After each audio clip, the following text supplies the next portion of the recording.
এত মজার একটা জিনিস বানানো হলো আর লাস্টে আমি ভাগে পেলাম না। কেমনটা লাগে বলেন তো? চলেন রেসিপিটা শেয়ার করি। তো এখানে প্রথমে শুকনো মরিচ দেওয়া হয়েছে, তারপর সরিষার তেল, আর এখানে কাঁচা আম ব্লেন্ড করে দেওয়া হয়েছে।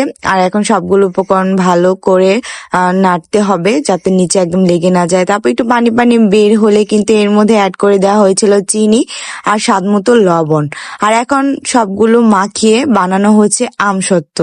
বলেন তো, আমসত্ত্ব জিনিসটা কার না ভালো লাগে? এত মজার আমসত্ত্ব। মজা বলছি কারণ বানানোর সময় একটু টেস্ট করেছিলাম, ভাগ্যিস সেই টেস্টটা করেছিলাম, না হলে মনে হয় আমার কাছে এতটুকু পেতাম না।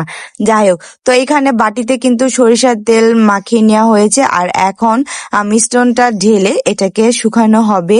ইজি ওয়েতে কিন্তু কাঁচা আমের আমসত্ত্ব রেডি। আপনারা বাসায় এভাবে বানাতে পারেন, একদমই ইজি। আর এটা রোদেও দিতে হয় না, ফ্যানের বাতাসে জাস্ট 2 দিনের মধ্যে কিন্তু এটা পারফেক্ট ভাবে শুকিয়ে যায়।